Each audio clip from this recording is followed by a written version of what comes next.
A light magnitude 3.3 earthquake hit 28 kilometers, 17 miles, away from Guatemala City, Departamento de Guatemala, Guatemala, around noon of Wednesday, July 9, 2025 at 1:41 p.m. local time, GMT-6.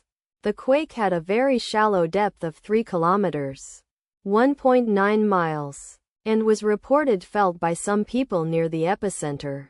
First to report, volcano discovery after 2 minutes. The earthquake occurred 1 hour and 24 minutes after a magnitude 3.3 earthquake had hit on Wednesday, July 9, 2025, at 12:18 p.m. GMT-6 local time.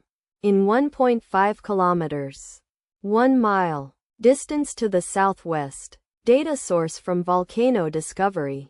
Did you feel it? Let us pray. May the earthquake that occurred not affect our brothers and sisters there. May the earthquake not happen again. And may God protect everyone. Amen.